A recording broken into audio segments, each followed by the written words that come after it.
Welcome dear students. Today we learn our remaining lesson, class 10th, lesson number 4, The Tale of Bishnoi. So this lesson is written by Madhav Dhananjay Gadgil. तो माधव धनंजय गाडगिल है, उसने इस lesson को लिखा है और इस लेसन के अंदर जो अपना मारवाड़ है वो कैसे एक बार हरियाला और विभिन्न जंगली जो जानवर हैं उनसे पूर्ण था, लेकिन अत्यधिक पशुचारण के कारण और पेड़ों की कटाई के कारण वहाँ पर एक सूखे की स्थिति हो गई और वहाँ के लोगों ने उस सूखे का कैसा मुकाबला किया और कैसी वहाँ पर परिस्थिति हो गई, तो उसके बारे में इसके अंदर अपन को जो बिश्नोई कम्युनिटी है उसके बारे में जानने का अपन को इसमें मौका मिलता है. तो द पीपुल, तो अपन ओरिजिनल टेक्स्ट से स्टार्ट करते हैं.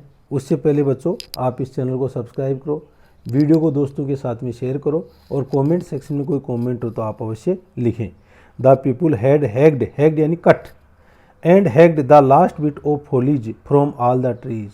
जो लोग हैं उन्होंने फॉलीज जो पेड़ों की पत्तियां हैं उनको बोलते हैं, फ्रॉम द ऑल ट्रीज सभी पेड़ों से अंतिम समय तक वहाँ वो जो उनकी पत्तियां हैं ना उनको काटते रहे. Which finally began to dry up, और उसका नतीजा ये हुआ कि वो सब अंत में सूख गए. When the stored grain was exhausted यानी समाप्त होना. जब इकट्ठा किया गया अनाज है वो समाप्त हो गया. People ate khejri pods and the flour of dried ber seed. तो ऐसी स्थिति के अंदर लोग हैं वो खेजड़ी की जो फली है उसको खाने लग गए और इसके साथ में ही जो बेर के सूखे बीज होते हैं या गुठली होते हैं उनका आटा है वो खाने लग गए. यानी अकाल के कारण या सूखे के कारण वहाँ की स्थिति बड़ी ही दयनीय हो गई. When this too was existed, और जब ये चीज़ें भी समाप्त हो गई. कौन सी? खेजड़ी के पौध और जो ड्राई बेर सीड्स का जो फ्लोर है वो जब समाप्त हो गया. They tore the bark of the sangri trees.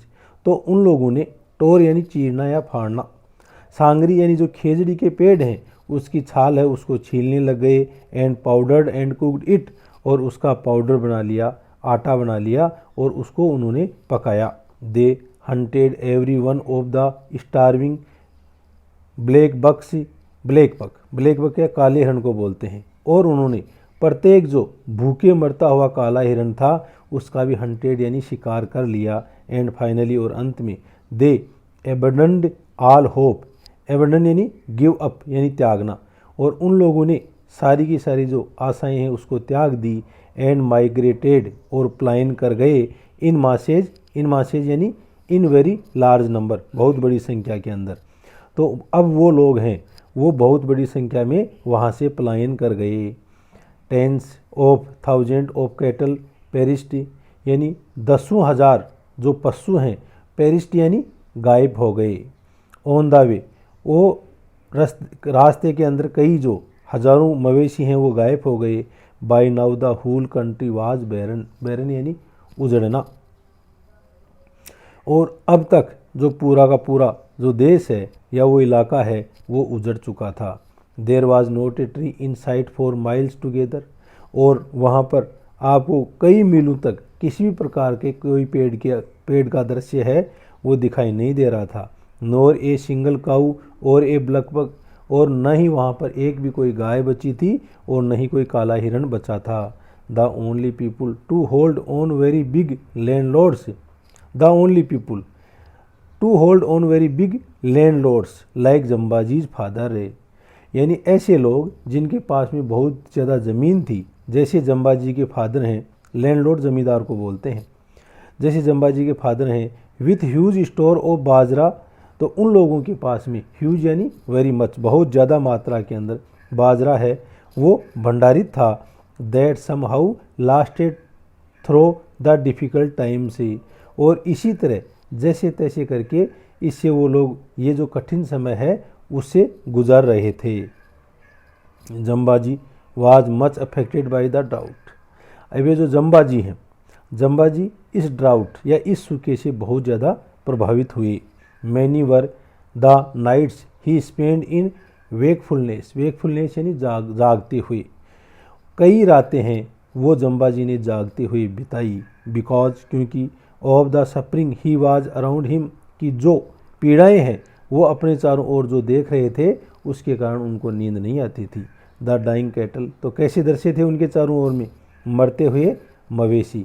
The starving children, भूखे मरते, स्टार्विंग भूखे, भूखे मरने वाले को बोलते हैं, तो भूखे मरते बच्चे। They hunted him day and night, they haunted, HAUNTED, haunted यानी बार बार दिमाग के में आना, हिम डे एंड नाइट, और ये विचार दिन रात उनके दिमाग में आते थे, किनके, जम्बाजी के। एंड फाइनली, और अंत में, एट द एज ऑफ 34, जब वो 34 वर्ष के हुए, ही हैड ए विजन, उन्होंने एक दृष्टि है, दूरदृष्टि है वो देखा।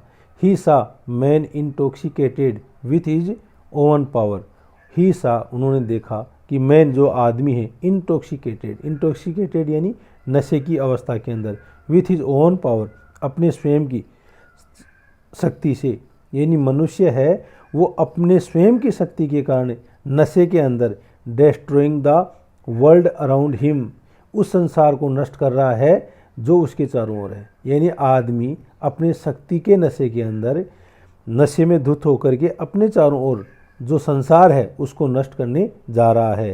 कैसे जा रहा है, कि वह अपनी शक्ति से पेड़ों की कटाई कर रहा है, जंगली जीवों की हत्या कर रहा है। And he decided to change it all, और जम्बाजी हैं वो इस परिस्थिति को बिल्कुल भी बदलना चाह रहे थे। इफ़, यदि, life was to flourish again in the desolate land, desolate यानी निर्जन, इस निर्जन जमीन के अंदर यदि, फ्लोरिश यानी फलीभूत होना, फलना फूलना, इस निर्जन जमीन के ऊपर यानी इस मारवाड़ के क्षेत्र के अंदर जीवन को एक बार पुनः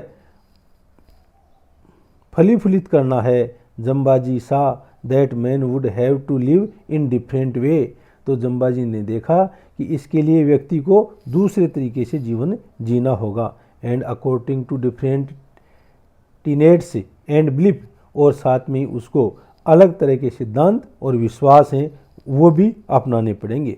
Jambaji wanted the earth to be covered once again by a abundance, abundance यानी पर्याप्त या बहुत ज़्यादा, of khejri, covered, covered and ढक जाना।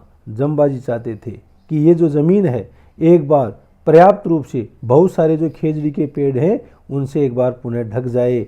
किस किस से, खेजड़ी के पेड़ से, बेर के पेड़ से, कैर के पेड़ से, सांगरी ट्री, सांगरी भी एक तरह से खेजड़ी होती है, तो इन सब जो ये पेड़ हैं इनसे एक बार पुनः पृथ्वी ढक जाए, यानी एक बार पुनः यहाँ पर बहुत ज़्यादा वनस्पति हो जाए। He wanted herds of black buck to frolic again, frolic यानी आनंद से क्रीड़ा करना, ब्लैक बग काले हिरण को बोलते हैं, तो वो चाहते थे कि हर्ड्स यानी झुंड, यानी काले हिरणों के जो झुंड हैं वो एक बार पुनः प्रसन्नता के साथ खेलें या अटखेलियाँ करें। एंड और he wanted man to work for this, और वो चाहते थे कि इसके लिए सभी लोग हैं वो काम करें। Jambhaji knew the way to achieve this, और जम्बाजी ने देखा the way to achieve this, कि इस स्थिति को प्राप्त करने के लिए। And he began to broadcast his message in the year 1485, और इस प्रकार से ब्रॉडकास्ट यानी प्रसारित कर देना, मैसेज यानी संदेश, 1485 ईस्वी के अंदर इसके लिए उन्होंने अपना मैसेज है या अपना संदेश है प्रसारित कर दिया। तो उन्होंने अपना मैसेज किस लिए प्रसारित करना चाह रहे थे, कि एक बार पुनः जो मारवाड़ की ये जो धरती है जो कि बंजर हो चुकी है, यहाँ पर किसी प्रकार के जंगली जानवर नहीं है, तो ये ज़मीन है वो बेर, खेजड़ी, कैर, सांगरी, इन पेड़ों से वापस आच्छादित हो जाए, और यहाँ पर जंगली जानवर काले हिरण हैं वो एक बार पुनः अटखेलियाँ खेले। और इस उद्देश्य के लिए मनुष्य को एक अलग ढंग से नए सिद्धांतों और नए विश्वास के साथ में नया जीवन जीना पड़ेगा, और इसके लिए जम्बाजी ने 1485 ईस्वी के अंदर अपने सिद्धांत हैं उनको प्रसारित कर दिया। तो वो कौन से सिद्धांत थे वो अपन आगे पढ़ेंगे। His message include 29 basic tenets, और उनके जो मैसेज, उसका जो सिद्धांत, उनके जो संदेश था उनके अंदर 29 नियम थे। Its two major commandment were prohibition against the cutting down of any green tree or the killing of any animal। तो उनके जो गुणती सिद्धांत हैं ना, उनमें सबसे महत्वपूर्ण दो सिद्धांत हैं या धार्मिक आदेश हैं। उनमें ये था कि किसी भी हरे पेड़ को नहीं काटा जाएगा और साथ में किसी भी जानवर को नहीं मारा जाएगा। Jambaji's message of humanity and respect, Jambaji's message of humanity and respect for all living things was eagerly यानी उत्सुकता से एक्सेप्टेड। अब ये जो जम्बाजी के सिद्धांत हैं वो मानवतापूर्ण थे, ह्यूमैनिटी यानी मानवतापूर्ण थे, और ये सभी जानवरों के लिए सम्मान की दृष्टि के लिए थे, इसलिए सभी लोगों ने इन्हें उत्सुकता से स्वीकार कर लिया। His teaching prompted the inhabitants of hundreds of villages to reclothe।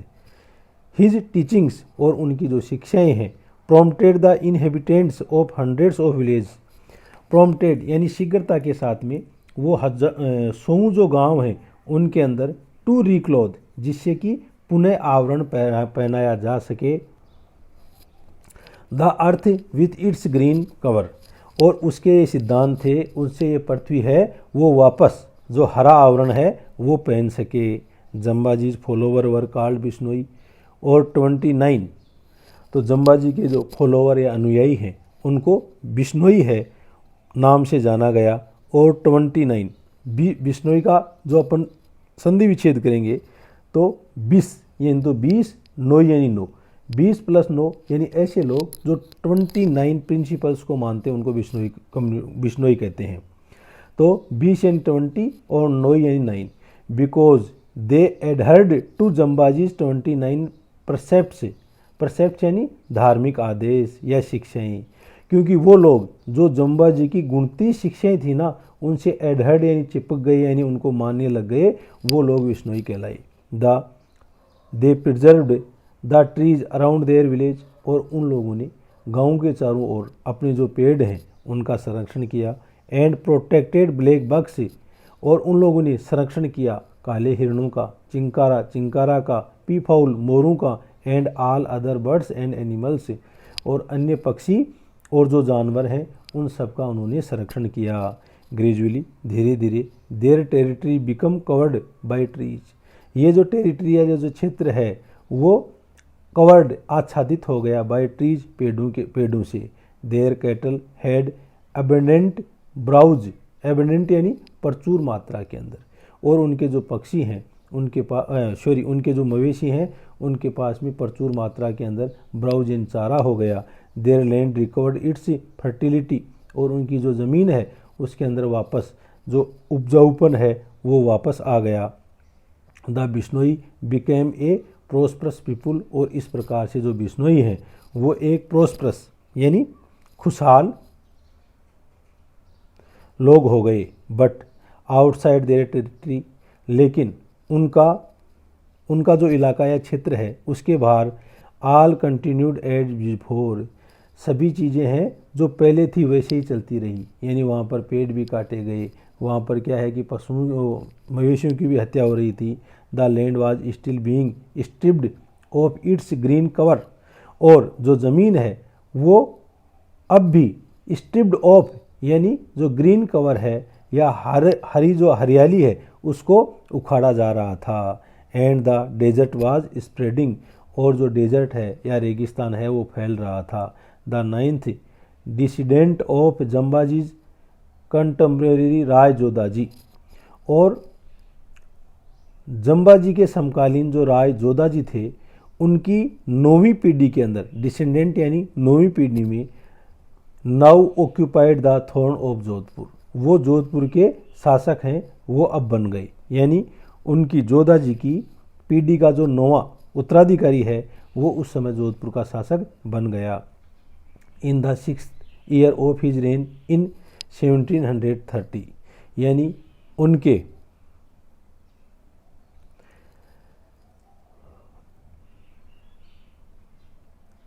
1730 ईस्वी के अंदर उनके शासन के 6ठे वर्ष के अंदर दिस महाराजा, ये जो महाराजा अभय सिंह है, कौन थे ये 9वें महाराजा? महाराजा अभय सिंह थे। Decided to construct a palace for himself, तो उन्होंने अपने लिए एक महल बनाने का निर्णय किया या तय किया। ए ब्यूटीफुल प्लेस, एक सुंदर महल, made of the famous red sand stones of Jodhpur, जिसका निर्माण जो जोधपुर का मशहूर लाल पत्थर है उससे उसका निर्माण होना था। This would need a lot of lime, और इसके लिए बहुत ज़्यादा जो चूना पत्थर है उसकी आवश्यकता थी। Limestone is of course quite abundant in this tract, और जो लाइम स्टोन है या चूना पत्थर है निश्चित रूप से इस क्षेत्र के अंदर बहुत एबुडेंट यानी प्रचुर मात्रा में था। But it had to be cured and the lime kilns would needed a lot of fuel, और इसके लिए but it had to be cured, और इसको निकालने के बाद में जो ईंट पत्थर के जो भट्टे हैं ना उनके अंदर उसको गलाने के लिए क्या थी, बहुत ज़्यादा फ्यूल की आवश्यकता थी, बहुत ज़्यादा ईंधन की आवश्यकता थी। It was not an easy job to get so much fuel in the desert. It was not an easy job, और यह सरल कार्य नहीं था कि उस रेगिस्तान के अंदर बहुत ज़्यादा फ्यूल या ईंधन है वो प्राप्त किया जाए। बट एज लक, लेकिन भाग्य की बात ये थी, वुड हैव इट, ये ऐसा था, there was a large settlement of Bishnoi just 16 miles from Jodhpur. Jodhpur से केवल 60 मील दूरी के ऊपर सेटलमेंट यानी बस्ती, वहाँ पर जो बिश्नोई समुदाय है उसकी एक बहुत बड़ी बस्ती थी।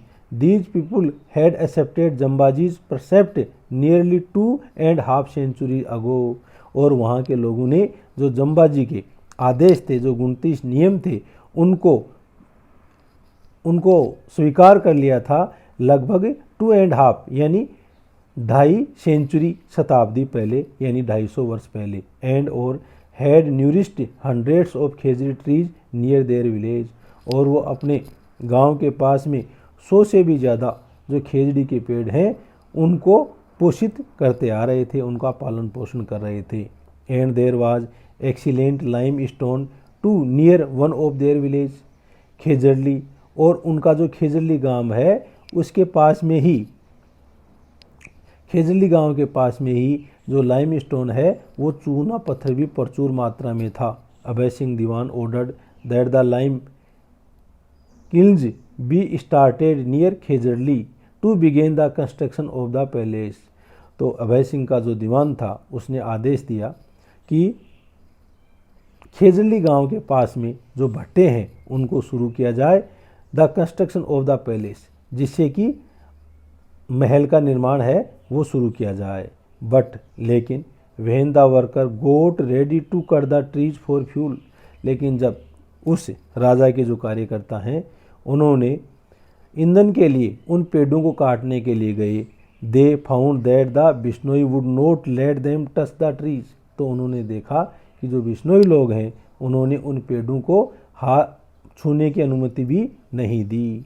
There khejri trees must be left alone, उनके खेजड़ी के जो पेड़ हैं उनको अवश्य ही अकेले छोड़ देना चाहिए। To cut these green trees was a violation of their religion, और उन्होंने कहा कि इन पेड़ों को काटना है वो उनके धर्म को भंग करने के बराबर है। The worker return to Jodhpur, और इस पर जो काम करने वाले लोग हैं या कामदार लोग हैं वो जोधपुर वापस लौट गए। द दीवान वाज एनरेज्ड, और इसके ऊपर जो दीवान है वो क्रोधित हो गया। वाट इंसोलेंस, क्या बकवास है। He personally accompanied the workers on horseback, वह स्वयं उन कामगारों के साथ में घोड़े के पर बैठ करके जो खेजड़ली गांव है वहां पर आया। And ordered that the trees be cut, और आदेश दिया कि इन पेड़ों को काट लिया जाए। The axes raised and the whole village gathered, और जैसे ही कुल्हाड़ी है वो उसके लिए उठी तो सारा का सारा गांव वहाँ इकट्ठा हो गया।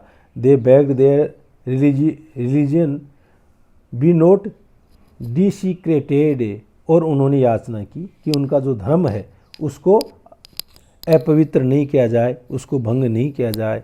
दे pleaded for the preservation of trees, उन्होंने पेड़ों के रक्षा के लिए निवेदन किया।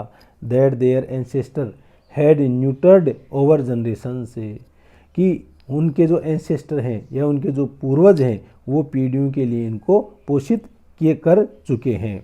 But the Diwan was determined, but लेकिन जो राजा का दीवान था वो दृढ़ निश्चयी था। The trees must be cut fuel the lime kilns, कि ये जो पेड़ हैं उनको अवश्य ही काटे जाएंगे चूने पत्थर के भट्टों के लिए। He ordered the workers to go ahead, he ordered the workers to go ahead, उन्होंने अपने जो कामदार हैं उनको आदेश दिया कि वो आगे बढ़ें। But the Bishnoi were determined to, लेकिन जो बिश्नोई लोग हैं वो भी दृढ़ निश्चयी थे। And the most determined among them was a veritable incarnation of Durga, और उनके अंदर सबसे ज़्यादा जो दृढ़ निश्चयी थी उन लोगों के अंदर वो इनकारनेशन यानी अवतार, वो दुर्गा का अवतार थी और उसका नाम था अमृता देवी। क्या नाम था? Amrita Devi. The wife of Bishnoi Ram Khud, जो राम खुद बिश्नोई है उसकी पत्नी थी। The trees will never be cut down unless you cut us down first, कि ये पेड़ हैं वो बिल्कुल भी नहीं काटे जाएंगे, इससे पहले आपको हमें काटना होगा। शी सेड, उसने कहा। And calling to her 3 daughter to join her, और उसने अपनी 3 पुत्रियों को कहा कि वो भी उसके साथ आ जाएं। दे क्लेफ्ट 4 ऑफ द ट्रीज, और वो चारों की चारों पेड़ हैं उनसे क्लेफ्ट यानी उनके बाहें भर के वहाँ आ गई। The Diwan fumed and order that all 4 of, और वहाँ पर जो दीवान है वो क्रोधित हो गया और उसने आदेश दिया कि दैट ऑल 4 ऑफ, कि ये जो चारों हैं them be cut down with the trees, कि इन चारों को काट दिया जाए पेड़ों के साथ में। द एक्सेज फेल, और इसके ऊपर and the brave women were cut to pieces, और इसके ऊपर जो उनकी कुल्हाड़ियाँ हैं वो चली और ये बहादुर औरतें हैं इनको टुकड़ों टुकड़ों में काट दिया गया। But the Bishnoi were not to be cowed, और लेकिन इसके ऊपर भी जो बिश्नोई लोग हैं वो भयभीत नहीं हुए, डरे नहीं हुए। More and more of them came forward to hug the trees, और ज़्यादा से ज़्यादा लोग हैं वो वहाँ पर उन पेड़ों के मतलब हग यानी बाहों में लेने के लिए आगे आए। And to be cut down with them, और उन सभी को उनके साथ में काट दिया गया। द न्यूज़ ऑफ दिस मास्करी, मास्करी नरसंहार को बोलते हैं। इस नरसंहार की जो खबर है स्प्रेड रेपिडली, वो शीघ्रता से फैल गई। And thousands of Bishnoi rushed from their 84 surrounding village, यानी 84 उन 84 आसपास के गांवों से जो कई बिश्नोई हैं वो वहाँ पर इकट्ठे हो गए। To help their brave brothers and sisters, अपने बहादुर भाई और बहनों की सहायता करने के लिए। ऑल टुगेदर, और साथ में 363 बिश्नोई सेक्रीफाइड देयर लाइव, 363 जो बिश्नोई हैं उन्होंने अपने जीवन का बलिदान दिया। To guard their sacred heritage, किसके लिए उन्होंने बलिदान दिया? अपनी जो पवित्र विरासत थी उसके लिए 363 जो बिश्नोई हैं उन्होंने इसके लिए बलिदान दिया। तो डियर स्टूडेंट्स, अपन देखते हैं कि किस तरह से जो एक अकाल की स्थिति के अंदर जो जम्बाजी हैं उन्होंने सोचा कि कैसे इस स्थिति से उभरने के लिए अपन को भिन्न तरह के जो सिद्धांत हैं वो अपनाने हैं, जिसके अंदर जो गुणती सिद्धांत थे उनमें मुख्य रूप से 2 सिद्धांत थे। क्या? एक तो हरे पेड़ों की कटाई नहीं की जाएगी, और एक जंगली जानवर हैं या जानवरों की, पक्षियों की हत्या नहीं की जाएगी। ये सिद्धांत है वो मानवता प्रिय था और सभी लोगों ने इसको स्वीकार कर लिया। लेकिन जब 250 वर्ष बाद में जोधपुर का नया शासक अभय सिंह है वो एक महल बनाने के लिए इन पेड़ों को काटना चाहता था, तो उन्होंने अपना सर्वस्व न्योछावर करके भी इस अपनी पुरानी हेरिटेज है उसको बचाने का प्रयास किया। तो यहाँ तक ही आज अपना, नेक्स्ट वीडियो में आपको अगला लेसन अगला जो पार्ट है वो बताया जाएगा, और इसका जो डिस्क्रिप्शन है उसमें इसका जो पहला वीडियो है उसका लिंक भी आपको बच्चों मिल जाएगा। Thank you.